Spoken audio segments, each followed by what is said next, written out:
Part 11. Here's the catch. Napatingin ako sa kanya nang magsalita siya. Tuon pa rin ang kanyang tingin sa TV. Kung sino man ang matalo sa iting dalawa, sasayaw siya ng Papa Bear. Okay. Nice mechanics. Pero, may mas naisip ako. Napangisi ako. No.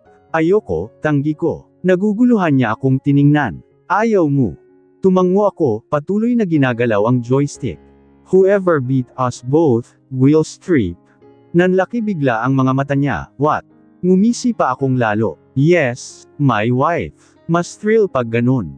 Umiling siya. Tumigil ka, iyong mechanics ko ang dapat na masunod. Nanliit ang mga mata ko at napasimangot. What? Ang daye. You don't want to strip in front of me if you lose. Sinapak niya ko. Umayos ka nga, sinisira mo naman ang laro, Ang loko mo talaga. Tumaas ang isang sulok ng labi ko.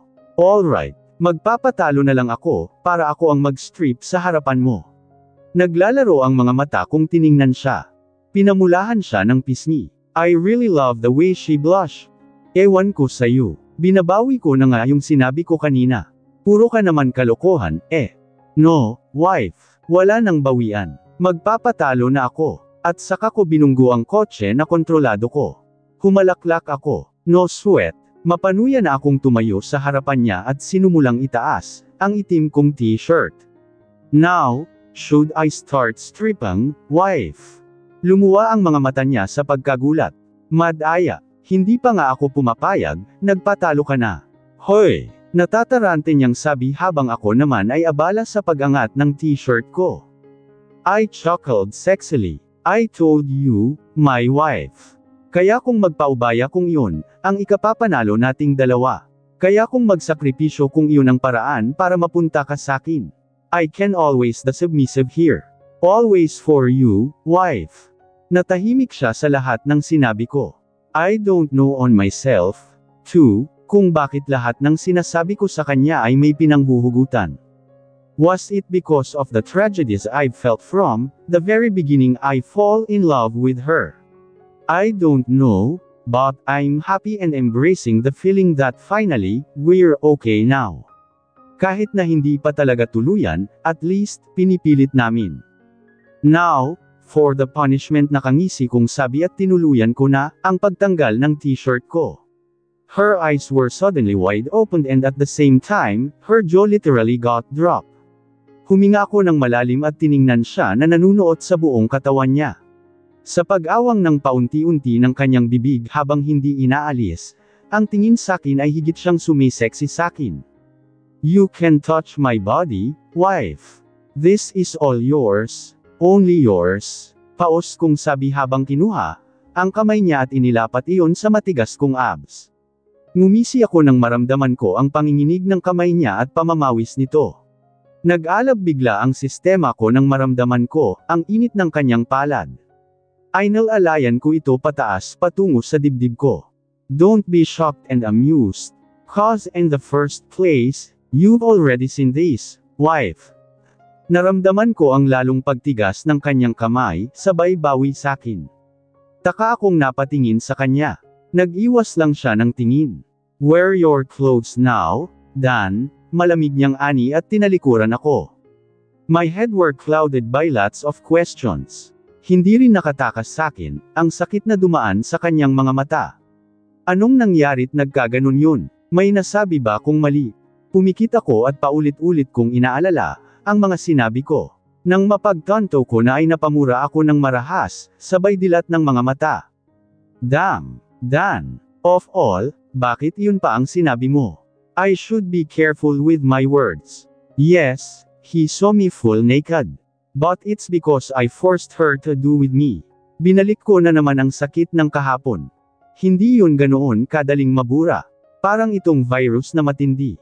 Ang kapit at hindi iyon madaling magamot agad gamit lang ng simpleng antidote. The agony and miseries that we've been through, it was not a joke.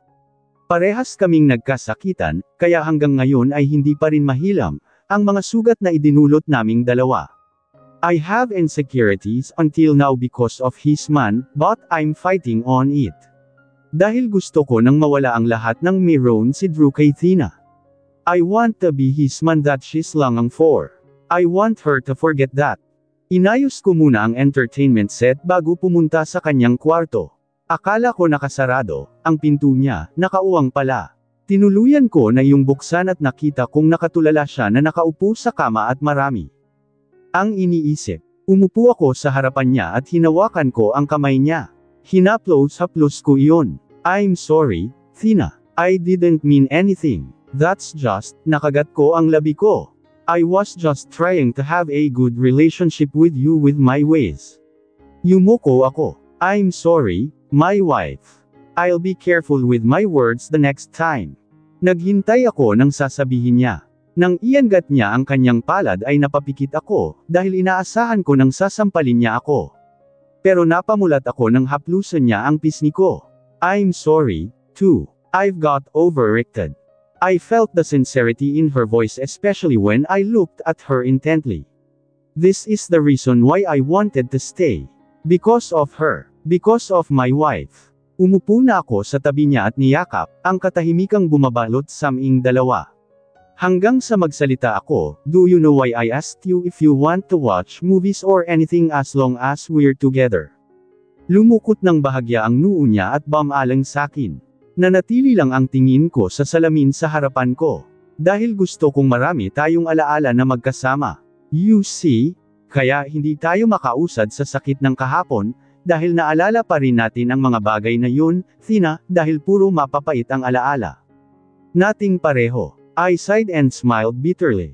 Nilangon ko na siya at minasdan siya ng maigi. I want to build happy memories with you, Thina. Kahit simple, kahit corny, kahit ano, basta tayong dalawa ang papuno sa lahat ng iyon, Thina, iyong kapag nakikita mo ang isang bagay, ako agad ang naaalala mo at hindi, napaiwas ako ng tingin. Hindi si Drew. Hindi siya sumagot at tiningnan ako ng malalim. Maya-maya ay nagsalita na rin siya. Why? Mayroon din naman kayong alaala na masaya ni Giz, Imposibleng wala, bulalas niya. Nagsalubong ang kilay ko. Ba't napasama rito si Giz? Nag-isip ako ng saglit hanggang sa nginisihan ko siya. Wait a second. Are you jealous? Naaliw ako. She looked at me with mixed of confusion and shock. What? No, I am not jealous with that bitch, giit niya. Sinimulan kong ailapit ang sarili ko sa kanya at pinakitang hindi ako naniniwala. Oh, come on, wife. Eyes don't lie. I could see from there that you're freaking jealous. Don't deny it. Kaya pala tameme ka kanina. Damn, woman. Umusad siya ng paurong at mabilis, natataranta. Hoy. Anong ginagawa mo? Sinabi ng hindi. Mariin niyang ulit. Patango-tango kong ani, pero hindi kumbinsido. Ba't ka umiiwas? Kasi lumalapit ka. Pinilit niyang patigasin ang tono ng kanyang boses. Ba't ka ba lumalapit? You told me to take it slow, ha? Mas lalong lumawak ang ngisi ko. But it doesn't mean that I will never enter your personal space. You're my wife, remember? Napamura siya habang usod lang siya ng usod palayo sakin. Samantalang ako naman ay patuloy ang paglapit. Matagal ko na itong napapansin na natatarante siya minsan kapag malapit ako sa kanya. She's obviously damn affected with my presence. Napansin ko na hindi na siya maka-address, dahil nasandal na siya sa headboard ng kama. Mas nilapit ko pa ang mukha ko sa kanya. Her warm breath was fanning against my skin. Papalit-palit ang tingin ko sa mga mata niya. She stiffened and I could clearly saw it right here. Halos magkandaduling na nga siya dahil sa lapit naming dalawa. Kaunting galaw na lang, tatama na ang ilong niya sa pisngi ko. And her lips. Kaunting tulak ko pa ay mararamdaman ko na. Damn, self-control. Sinabi ko na magpipigil ako hanggat kaya ko. Pero, shit, ang hirap pala. She's a big temptation for me. Whenever she's near me, I could feel that I can break the rules. My heart is racing like fuck. Siya lang talaga ang nakakakagawan yun, Thina. I called her in my husky voice. If you don't want getting jealous, then I'll stay away from Giz. But in return, stay away from him. Stay away from Drew, alright. Cause I'm going to be crazy when he's near you. You hear me? Mahinahon ngunit madiin kong pahayag. Napatango siya nang wala sa sarili. Jesus, pwede ko bang halikan siya? Kahit saglit lang. Sinubukan kong lumapit sa nakaawang niyang bibig. I've noticed her abnormal breathing like mine. All I could hear is my damn heartbeat. Just this once, Thina, please. Just this once. Pareho kaming napakislot ng magring ng malakas ang cellphone ko. Tiyak kong akin yun dahil sa ringtone. Nag-iwas ako ng tingin kay Thina at napamura ng maraming beses. Goddamn, lahat na nga yata ng pinaghalo-halong mura ay ginawa ko na sa irita. Sinong peste ang tumatawag at nang istorbo sa aming dalawa? Namatay ang ringtone pagkatapos. Akala ko, wala na, pero putya, nagring na naman. Sagutin mo na, napatingin ako sa nagsalitang si Thina, sa ibang direksyon ang tingin. Gusto kong pansinin ang pisngi niyang namumula na parang kamatis, pero nakukuha ang atensyon ko sa cellphone kong patuloy sa pagtunog. Asar akong napasabunot ng buhok. Damat, padabog akong tumayo at inis na kinuha ang cellphone. Tiningnan kong maigi ang pangalan ng tumawag sa screen. Mas lalong kumunat ang noo ko nang mapagtanto kung sino. Dane. Sinagot ko na ang tawag. Pumaywang ako. Dane, Jerick, tiyakin mo lang na may sense iyang sasabihin mo. You are really in a right damn timing. Puno ng iritasyon kung ani. What? At nagtanong pa ang buwisit. I don't know what the hell is happening on you, but I will just remind you that you should come here tomorrow. Nagtaas ako ng kilay. And for what? Are you crazy, kuya? No. You really are idiot in the first place.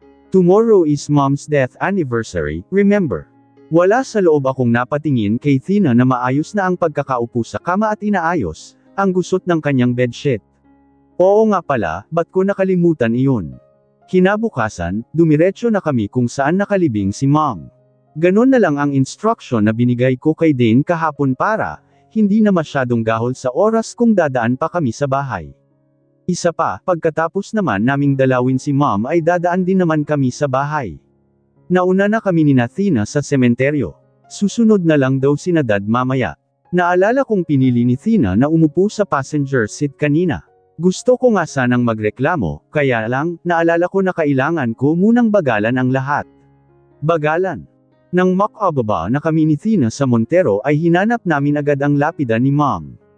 Hindi katulad ng iba na tinayuan pa nila ng bahay ang libingan ng mga mahal nila, mas pinili ni Mom. Ang simple, yung tama lang na inilibing siya sa lupa. Mom is a very simple girl just like Thina. Nang makita na namin ni Thina ang mismong lapida ay nilapag na niya ang bouquet sa gilid niyon. Tinitigan ko ng matagal ang nakaukit na pangalan doon. Latima Cordero Montenegro. I really love my mom and respect her so much. Kahit na saglit ko lang siyang nakasama ay naramdaman ko ang pagmamahal niya sa amin ni Dane. She sacrificed her life for Dane. Nalungkot man kami sa pagkawala niya ay pinilit pa rin naming maging matibay, kahit na ganun ang nangyari. Kahit na hindi na nakita pa ni Dane, sinisigurado naman namin na mararamdaman niya ang pagmamahal ni Mom sa kanya. Remember the first time, Thina, noong pinilit kitang papuntahin dito? Nang may naalala ako sa nakaraan namin ni Thina, ngumisi ako. Hindi man ako makatingin sa kanya ngayon ay ramdam ko ang paninitig niya sa akin. Narinig ko ang pagbuntong hininga niya. Oo naman. Ilang taon na ako noon sa kolehiyo, pero wala pa ring katiyakan na mapansin ako ni Thina ng mga panahon na iyon. Tuwing nakikita niya ko ay parati siyang umiiwas. Nakakausap ko lang siya ng matino kapag may group presentation kami, dahil kagrupo ko siya o kapag may reporting kami. Damn, I'm getting low hopes here. Kahit na anong gawin kong maging positibo ay natatakot pa rin ako. It's hard to give your love when you know that things are uncertain. It's just unrequited. But hell, it's kinda addicting. To feel that you're there. One more push and you will have her. Kinabukasan ay tumunog ang alarm ng cellphone ko. It's Mom death anniversary. Napagdesisyonan kong isama si Thina sa puntod ni Mom. Thina, tawag ko sa kanya nang mag-uwian na. Laking pasalamat ko at naabutan ko siya sa huli niyang klase. Madalas na lang kasi akong tinatakasan nito. May mga ilang subjects kami roon na hindi kami magkakase, dahil irregular student ako.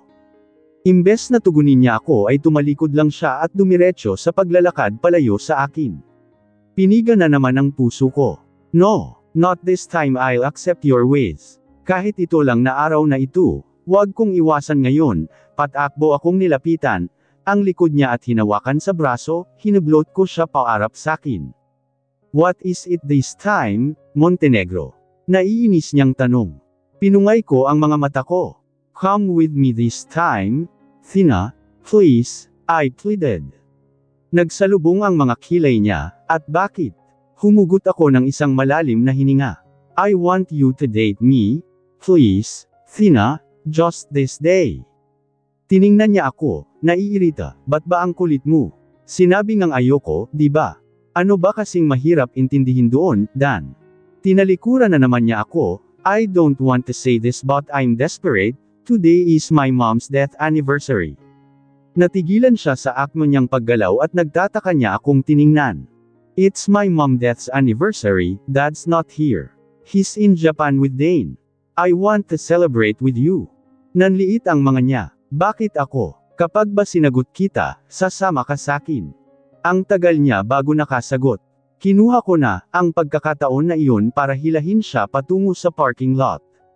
Hoy! Hindi pa ko oo, ba't mo ako hinihila? Sigaw niya sa likod ko. We should not waste time, Thina. Magdidilim na at tiyak, nakakatakot na sa sementeryo. Dal iyan na natin. Hindi na niya nagawa pang tumanggi pa nang makatuntong na siya ng Montero kahit na nakasimangot pa. Mas lalo pa siyang sumimangot nang isakay ko siya sa front seat. Oh, Thina, not in the passenger seat. Umikot na ako at sumakay na sa driver's seat. Nang isarado ko ang pinto, nagsalita siya, grabe ka, hindi pa nga ako pumapayag, dinala mo na ako kaagad dito sa kotse mo. You're so aggressive. Tiningnan ko siya ng mataman. Hindi ko naman gagawin yun kung papayag ka agad, hindi ako mamimilit, Thina. Panay ka naman kasi tanggi ng tanggi sa kin, tawa ko. Pero seryoso ako roon. Tumahimik siya nang buhayin ko na ang makina ng sasakyan at nagmaneho na. Wala siyang imik buong biyahe habang binabagtas naming ang daan papunta sa cemetery. Noong pinart ko na ang kotse ay ako na, ang nagbasag ng katahimikan sa aming dalawa. Hindi ko tuloy alam kung anong gusto ko, iyong maingay ka at masungit pero at least napapakinggan ko, ang boses mo kaysa tahimik ka, banat ko. Binalingan niya ako ng tingin.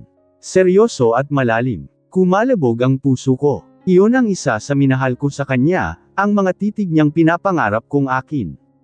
Bumuntong hininga siya, sabay iwas ng tingin. Tara na, your mom is waiting for us. Imbes na ako ang magbubukas ng pinto ay siya na ang gumawa at iniwan ako sa loob. Nang sinarado niya ang pinto ay nagpakawala ako ng malalim na hininga. Iniisip ko kung magtatagal pa ba ako sa larangang ito. Because I'm getting tired of chasing her. Inalis ko na ang seatbelt at umalis na rin sa Montero.